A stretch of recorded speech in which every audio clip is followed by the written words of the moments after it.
अमित शाह किसी राज्य में रणनीति बनानी शुरू कर दें तो समझिए वहां भाजपा ने चुनावी फील्डिंग सजानी शुरू कर दी है। और ऐसा ही हाल यूपी और उत्तराखंड में नजर आने लगा है। भाजपा के स्टार नेता अमित शाह ने पहले उत्तर प्रदेश में हुंकार भरी और अब उन्होंने उत्तराखंड से भाजपा के लिए चुनावी शंखनाद कर दिया है। जिस तरह से वो लखनऊ में विपक्ष पर गरजते दिखे, ठीक उसी तरह से देहरादून में भी विरोधियों पर बरसते नजर आए। चुन चुन कर उन्होंने कांग्रेस पर हमला किया।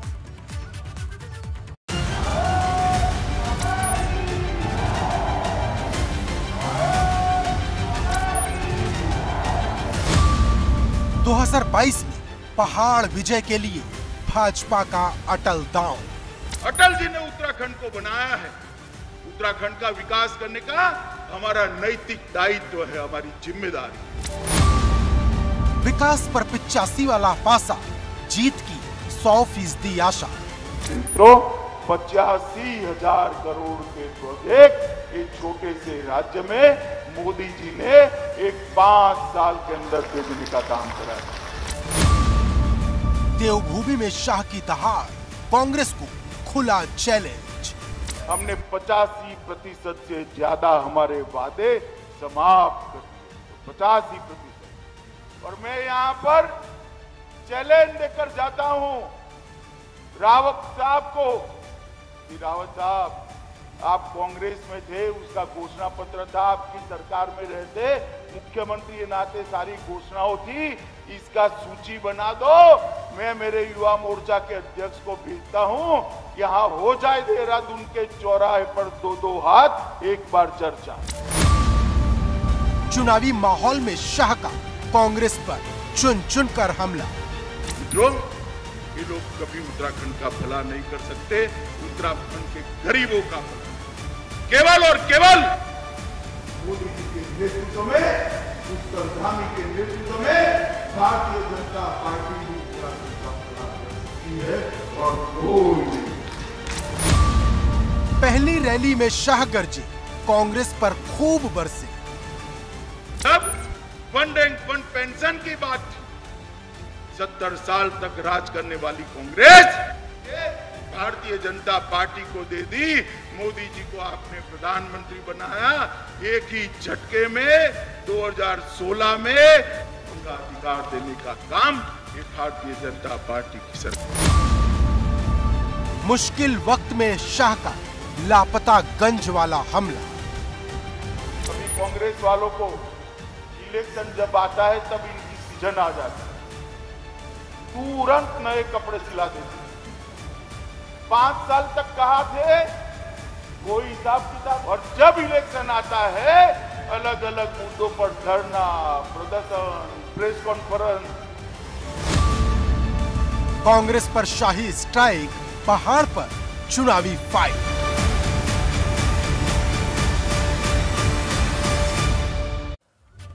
अमित शाह जब जब चुनावी मैदान में उतरते हैं, पार्टी के कार्यकर्ताओं और नेताओं का जोश हाई हो जाता है। इसकी वजह पिछले चुनावी नतीजे हैं। एक बार फिर से अमित शाह ने मोर्चा संभाल लिया है। विरोधियों पर वो जिस स्टाइल में हमला कर रहे हैं वो बहुत चुभने वाला है। कभी वो तुष्टीकरण को लेकर कांग्रेस को घेर रहे हैं तो कभी विकास को लेकर।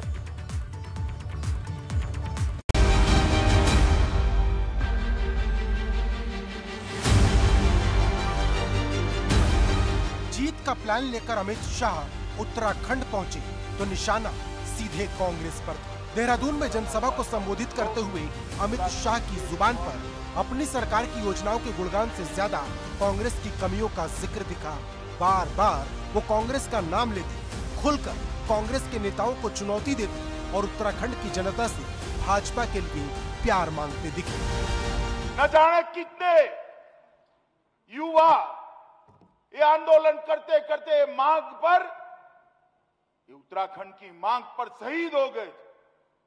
उस वक्त भारतीय जनता पार्टी भी उत्तराखंड के युवाओं के साथ ये मांग को बुलंद कर रही थी। मैं सिर्फ स्मरण कराना चाहता हूं मित्रों, उत्तराखंड के युवाओं पर गोली किसने चलाई। अमित शाह वैसे तो देहरादून में घसियारी योजना का शुभारंभ करने पहुंचे थे। उन्होंने इस योजना की शुरुआत भी की, लेकिन उनका पूरा जोर 2022 के चुनाव के लिए कार्यकर्ताओं में जोश भरने पर था। नया सहकारिता आंदोलन विभाग बनाकर, मंत्रालय बनाकर सहकारिता से जुड़े हुए देश के करोड़ों किसान, महिलाएं, मजदूर, मछुआरे, ये सबके कल्याण के लिए बहुत बड़ा काम किया। अमित शाह चुन चुनकर कांग्रेस पर सियासी तीर चला रहे थे, देवभूमि से कांग्रेस पर दहाड़ रहे थे।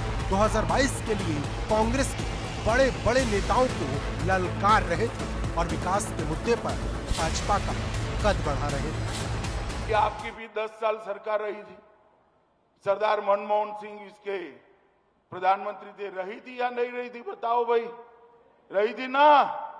अब कांग्रेस वालों को मैं सार्वजनिक रूप से कहकर जाता हूं, ये 10 साल के अंदर आपने उत्तराखंड से के लिए क्या किया, इसका हिसाब जरा ये देवभूमि की जनता को। इलेक्शन जब आता है तब इनकी सीजन आ जाती है, तुरंत नए कपड़े सिला देते। 5 साल तक कहां थे? कोई हिसाब किताब नहीं। बाढ़ आई कहां थे?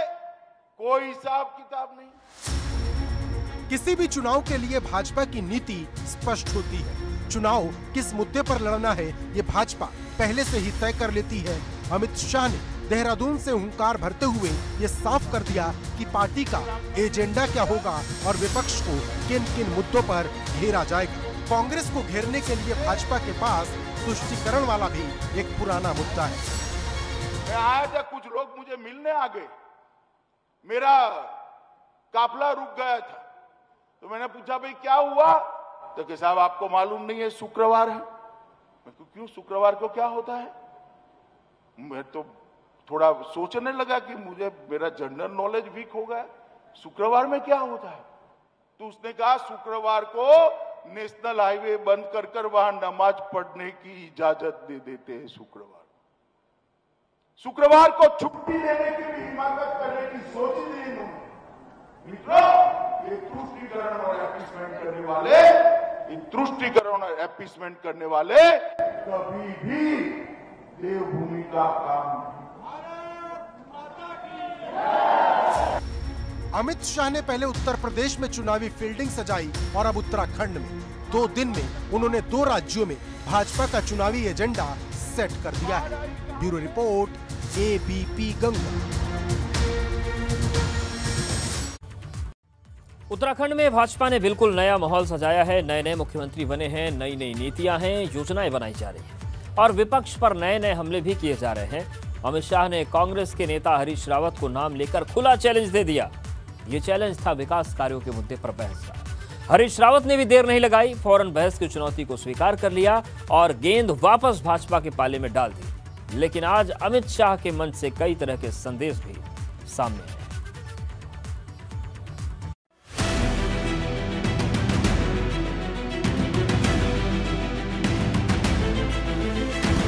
उत्तराखंड के युवाओं पर गोली किसने चलाई,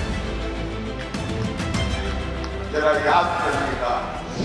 भाजपा के स्टार नेता और देश के गृह मंत्री अमित शाह उस राज्य में खड़े होकर कांग्रेस को ललकार रहे थे जहां की जनता पिछले 4.5 साल में 3 मुख्यमंत्री देख चुकी है, और वो भी सब भारतीय जनता पार्टी के। विपक्ष ने इस पर खूब सवाल उठाए, लेकिन भाजपा के लिए अच्छी बात यह है कि पद से हटाए गए हर मुख्यमंत्री अभी भी पूरी ताकत के साथ अपनी पार्टी के साथ खड़े हैं। आज गृह मंत्री अमित शाह के मंच पर इसकी तस्वीर भी नजर आई।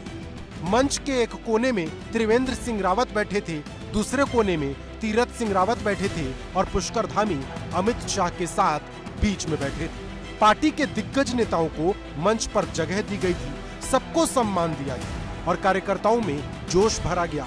कार्यकर्ताओं और नेताओं की एकजुटता देख अमित शाह ने कांग्रेस को खुली चुनौती दे डाली। घोषणा पत्र को लेकर कोई भी स्टडी कर दे, हमने 85% से ज्यादा हमारे वादे समाप्त कर दिए। तो 85%। और मैं यहां पर चैलेंज देकर जाता हूं रावत साहब को कि रावत साहब, आप कांग्रेस में थे, उसका घोषणा पत्र था, आपकी सरकार में रहते मुख्यमंत्री के नाते सारी घोषणाओं थी, इसका सूची बना दो, मैं मेरे युवा मोर्चा के अध्यक्ष को भेजता हूं, यहां हो जाए देहरादून के चौराहे पर 2-2 हाथ एक बार चर्चा। अमित शाह ने मंच से कांग्रेस को ललकारा और जवाब में हरीश रावत भी सीना ठोक कर खड़े हो गए। अमित शाह के बयान पर फौरन जवाब दिया, किसी भी चैनल या सार्वजनिक जगह पर डिबेट के लिए तैयार हूं। उन्होंने घसियारी शब्द को लेकर भी आपत्ति जताई। डिबेट के लिए चुनौती दी है तो ये मेरा सौभाग्य है। किसी भी चैनल पर आ जाए, किसी भी सार्वजनिक स्तर पर आ जाए, मैं अकेले वहाँ पहुँच जाऊँगा। यूँ मैं अपने को उनकी योग्यता और उनके पद की गरिमा से बहुत छोटा मैं समझता हूँ। राज्य सरकार द्वारा घसियारी शब्द का उद्बोधन देना, नामकरण देना हमारी माँ बहनों का अपमान है और उस नामकरण पर भारत सरकार के आदरणीय गृह मंत्री के रूप में श्री अमित शाह जी द्वारा लगाई गई मुहर अत्यधिक कष्टदायक है, अत्यधिक दुखद है। अमित शाह कांग्रेस को एक ऐसी चुनौती देकर गए हैं जिसे लेकर कांग्रेस के नेता आने वाले दिनों में जवाब मांगते रहेंगे। अमित शाह के उत्तराखंड दौरे के दौरान कुछ ऐसी भी तस्वीर आई जो खूब चर्चित हुई। पहली तस्वीर उस समय की है जब अमित शाह मंच पर बैठे थे और मदन कौशिक उन्हें बोतल से पानी भरकर देते नजर आए। दूसरी तस्वीर उस वक्त की है जब भाजपा के खानपुर से विधायक कुंवर प्रणव सिंह चैंपियन मंच पर आकर कुर्सी पर बैठ गए, लेकिन कहा जा रहा है कि उनका नाम मंच पर बैठने वालों की लिस्ट में नहीं था, जिस वजह से सुरक्षा कर्मियों ने उन्हें मंच से नीचे उतरने को कह दिया। और तीसरी तस्वीर उस वक्त की है जब Amit Shah jolly grant airport पहुंचे तो उनके सम्मान और स्वागत के लिए मंत्री रेखा आर्या भी वहां पहुंच गए, लेकिन उन्हें वापस लौटना पड़ा क्योंकि सम्मान और स्वागत करने वालों की लिस्ट में रेखा आर्या का नाम था ही नहीं।